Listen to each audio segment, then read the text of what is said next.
Good morning students.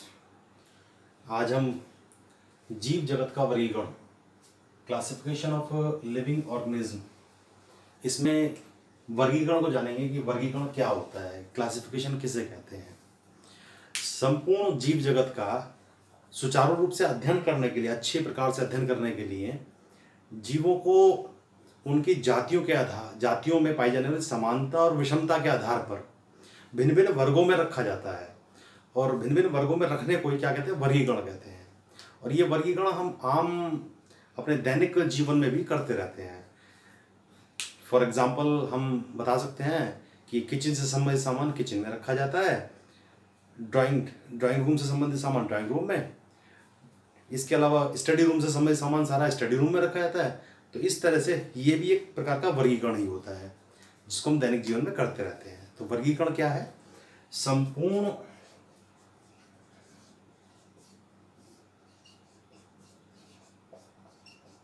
जीव जगत का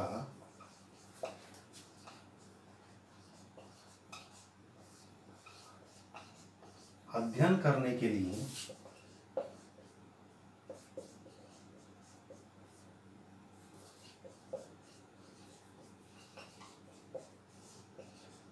जीवधारियों को उनकी समानता और विषमता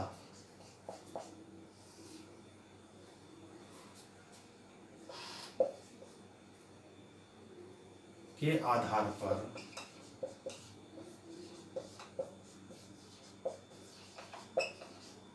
विभिन्न वर्गों में रखने की प्रक्रिया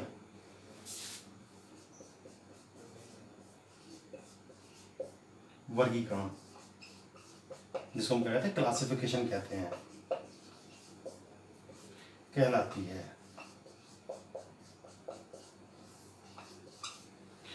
सभी को समझ में आ गया होगा। संपूर्ण जीव जगत का अध्ययन करने के लिए जीवधारियों को उनकी समानता और विषमता के आधार पर, समानता और विषमता भी किसमें? लक्षणों में। किसमें? लक्षणों में। उनके कैरेक्टरिस्टिक्स, फीचर्स जो होते हैं लक्षणों में, समानता और विषमता के आधार पर विभिन्न वर्गों में रखने की प्रक्रिया क्या कहलाती है? वर्गीकरण कहलाती है। अच्छा, इसके बाद हम जानेंगे वर्गीकरण की आवश्यकता क्यों पड़ती है, वर्गीकरण करने का कारण क्या है, क्यों करना पड़ता है ऐसा वर्गीकरण जो। तो ये भी जानना आवश्यक है कि वर्गीकरण की आवश्यकता।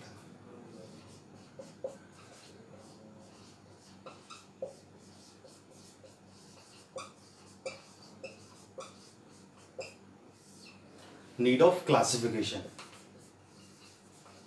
नीड ऑफ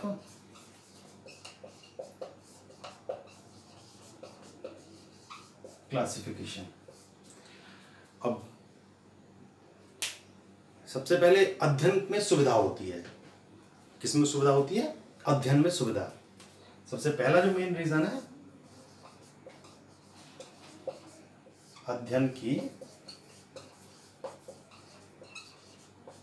सुविधा, कन्वीनियंस इन स्टडी, इसको हम कह सकते हैं कन्वीनियंस इन स्टडी। दूसरा, जैव विकास का प्रमाण,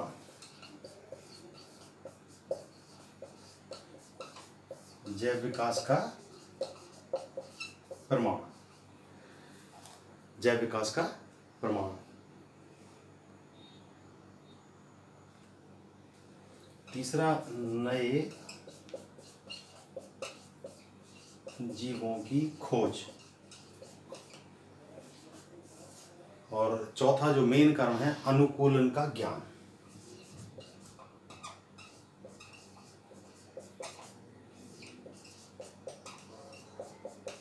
एडेप्टेशन, नॉलेज ऑफ एडेप्टेशन।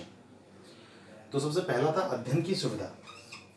तो स्टूडेंट्स, हमें समझ में आना चाहिए कि जब हम लाइब्रेरी में एंट्री कर जाते हैं, आप सभी के इस कॉलेज में लाइब्रेरी होती हैं, और लाइब्रेरी में जो बुक्स का एक ढेर लगा दिया जाए, एक बहुत सारी बुक्स को इकट्ठा करके एक ढेर लगा दिया जाए और आपको कहा जाए कि आप अपने सब्जेक्ट से रिलेटेड कोई एक बुक खोज करके लाइए, तो मैं समझता हूँ उस बहुत बड़े ढेर में उस बुक्स को खोज पाना बहुत ही कठिन कार्य है।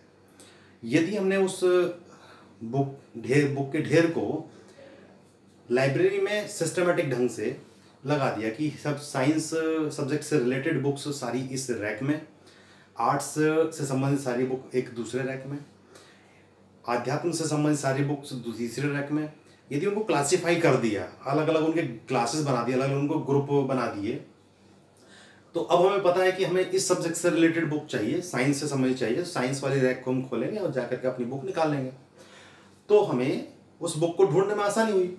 इसी प्रकार से जब हम सभी जीवधारियों का वर्गीकरण कर लेते हैं, क्लासिफिकेशन कर लेते हैं, तो उसके बाद हमें क्या होता है, सबसे पहला पॉइंट है अध्ययन की सुविधा। अध्ययन में हमें सुविधा होना प्रारंभ हो जाती है।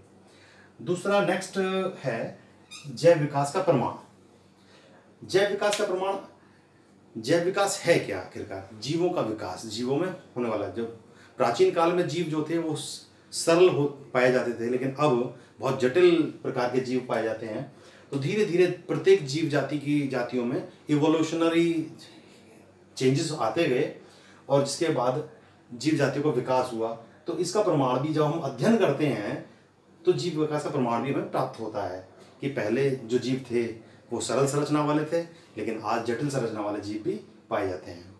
इसका नए जीवों की खोज, नए जीवों की खोज भी होती है और नए जीव जो हमें दिखाई भी देते हैं। जाति वृत्तीय ढंग से, फाइलोजेनेटिक ढंग से किए गए वर्गीकरण, जब हम वर्गीकरण फाइलोजेनेटिक ढंग से करते हैं तो फाइलोजेनी में, फाइलोजेनी मीन्स होता है कि एक तरह से जीनोलॉजिकल स्टडी जो होती है, अर्थात जीन में जो चेंजेस आते हैं, इवोल्यूशनरी चेंजेस जीन के अंदर आते हैं, तो एक नए जीव जाति की उत्पत्ति होती है जिसे हम कहते हैं नए जीवों की खोज।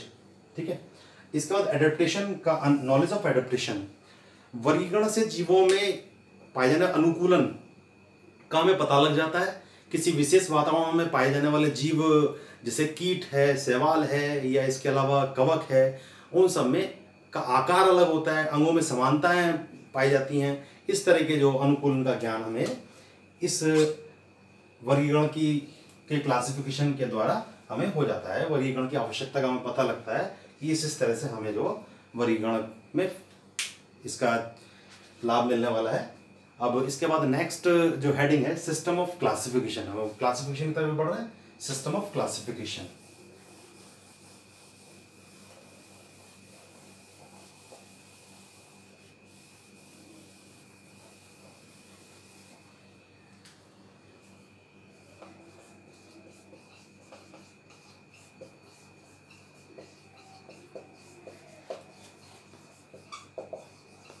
सिस्टम ऑफ क्लासिफिकेशन, वर्गीकरण की पद्धतियां, इसको हम कहते हैं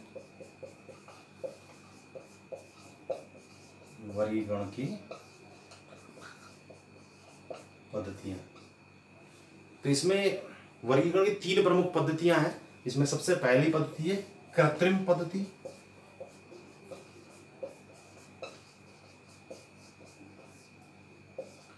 जिसको हम आर्टिफिशियल सिस्टम कहते हैं। इसको हम आर्टिफिशियल सिस्टम कहते हैं, आर्टिफिशियल सिस्टम ऑफ क्लासिफिकेशन, कृत्रिम पद्धति। दूसरी प्राकृतिक पद्धति है,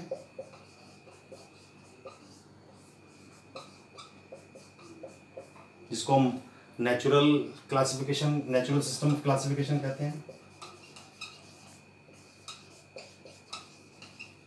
और तीसरी है फाइलोजेनेटिक सिस्टम, जिसको हम जाति वृत्तीय पद्धति, जाति वृत्तीय पद्धति कहते हैं। इसको फाइलोजेनेटिक, PHYLOGE, फाइलोजेनेटिक सिस्टम। तो स्टूडेंट्स अभी हम सबसे पहले कृत्रिम पद्धति की चर्चा करेंगे। आर्टिफिशियल सिस्टम को हम जानेंगे 1 by 1। ठीक। तो सबसे पहला इसमें है आर्टिफिशियल सिस्टम, कृत्रिम पद्धति की हम बात करते हैं। इस पद्धति में जंतु के रंग रूप, आकार, आकृति, उनकी वासस्थान तथा विशेष रूप से मनुष्य के लिए जो उपयोगी जंतु और हानिकारक जंतु रहते थे उन पर मेन फोकस रहा कृत्रिम पद्धति में के अंदर। एक एग्जांपल हम बता सकते हैं, जल में रहने वाले जंतुओं को जलीय जंतु नाम दे दिया गया, भूमि पर रहने वाले जंतुओं को एक स्थलीय जंतु नाम दे दिया गया। इसके अलावा जो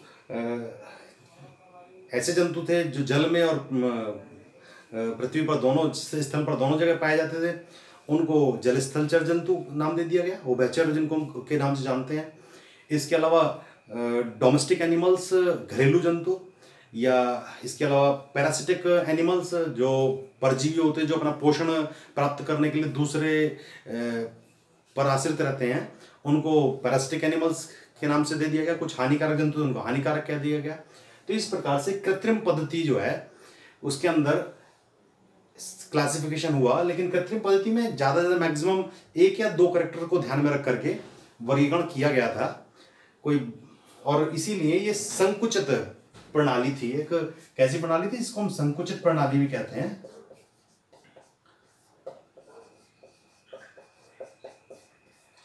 और इस प्रकार से इस पद्धति के द्वारा किया गया जो वर्गीकरण था वो बहुत ही ज़्यादा प्रभावशाली नहीं रहा। और फिर दूसरा सिस्टम इसके बाद आया नेचुरल सिस्टम ऑफ क्लासिफिकेशन, जिसको हमने प्राकृतिक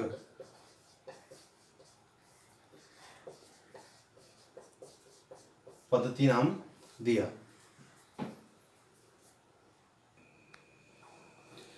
second one, natural system of classification.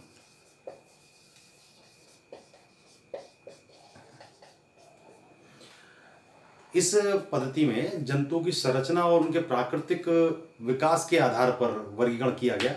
और ये वर्गीकरण जो स्वयं ही इस तथ्य पर आधारित हो गया कि जंतुओं की उत्पत्ति जो है वो एक सामान्य पूर्वज से और क्रमिक विकास के द्वारा उसमें उत्पत्ति हुई है। ठीक है, इस पद्धति से किए गए वर्गीकरण को प्राकृतिक वर्गीकरण, इस पद्धति से किए गए वर्गीकरण को प्राकृतिक वर्गीकरण, नेचुरल क्लासिफिकेशन कहा गया। इसमें कैरोलस लीनियस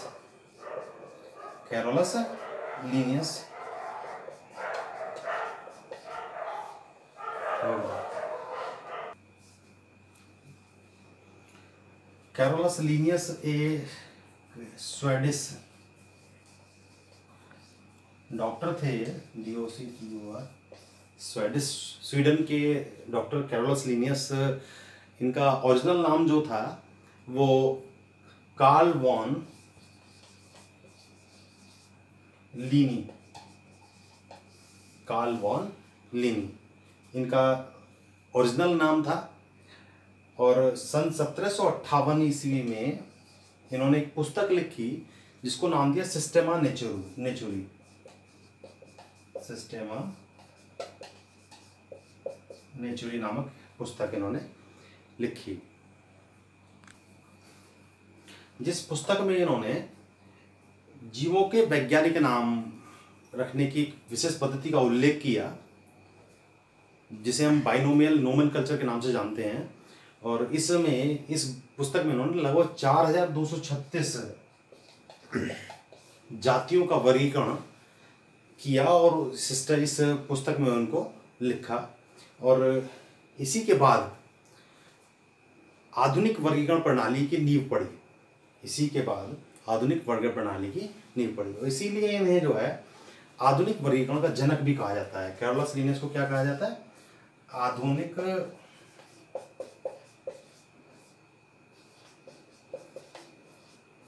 वर्गीकरण का जनक, फादर ऑफ मॉडर्न टेक्सोनॉमी। क्या? फादर ऑफ मॉडर्न टेक्सोनॉमी कहते हैं। थर्ड वन इज जातिवृत्तीय पद्धति, इसको हम फाइलोजेनेटिक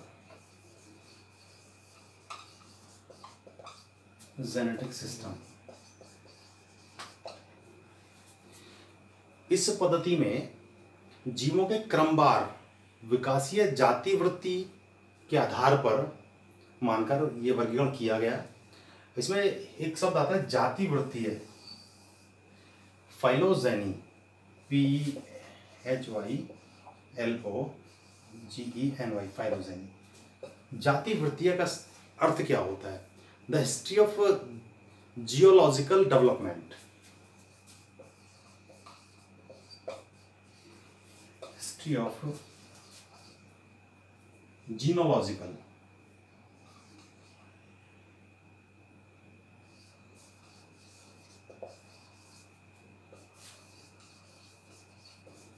डेवलपमेंट। जाति वृत्तीय पद्धति, जब जीवों का क्रमवार विकास होता है तो जेनेटिकली चेंजेस आते हैं, जीन के अंदर भी चेंजेस आते हैं। जीनोलॉजिकल, GENEALO, जीनोलॉजिकल डेवलपमेंट होता है, जीन का भी डेवलपमेंट होता है। तो जाति वृत्तीय पद्धति में सबसे पहले हम बता रहे हैं, इस पद्धति में जीवों के क्रमवार विकासीय जाति वृत्ति को आधार मानकर के ये वर्गीकरण किया गया। और इसमें मानव ने प्रारंभ में 2 प्रकार के जीवों की पहचान की, जिसमें अब हमने एक को बताया कि जंतु जगत और दूसरा पादप जगत।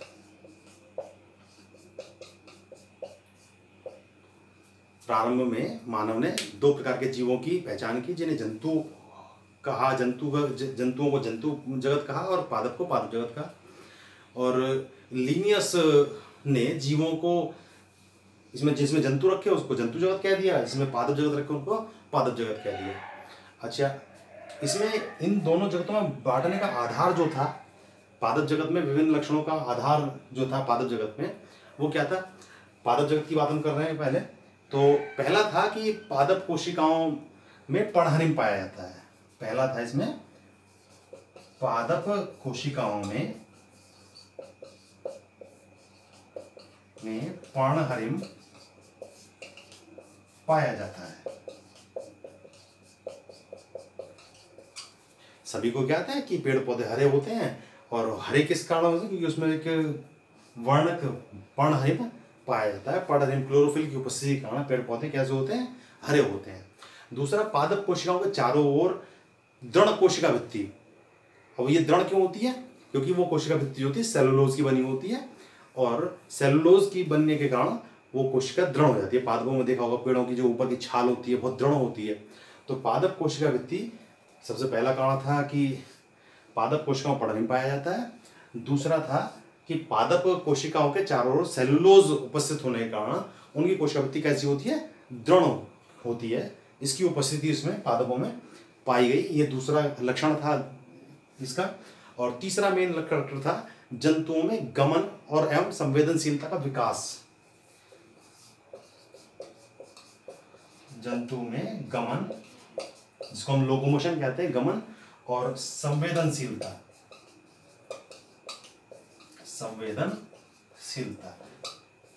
जिसको हम कहते हैं सेंसिटिविटी। 7 सेंसेस होते हैं। आंखों से हम देख करके ज्ञान में प्राप्त होता है, स्पर्श करके हमारी स्किन जो त्वचा इससे स्पर्श करके होता है, जिह्वा से होता है। ठीक है, जंतुओं में गमन और संवेदनशीलता। दूसरा कैरेक्टर जो था पादपों में कोशिका भित्ति, पादपों में दृढ़ कोशिका भित्ति। और ये दृढ़ कोशिका भित्ति किस कारण से थी? क्योंकि उसमें सेलुलोज जमा हो जाता है, और सेलुलोज जमा होने के कारण कोशिका भित्ति दृढ़ हो जाती है। ओके स्टूडेंट्स, आशा करता हूँ कि आपको क्लासिफिकेशन अच्छे से समझ में आया होगा। और अभी फाइलोजेनेटिक सिस्टम का रिमेनिंग पार्ट वो आपको नेक्स्ट वीडियो में मैं समझाने वाला हूँ। इसके लिए आपको आवश्यक है कि आप इस वीडियो को एक बार ध्यानपूर्वक सुनें, देखें और समझें। Okay, thank you.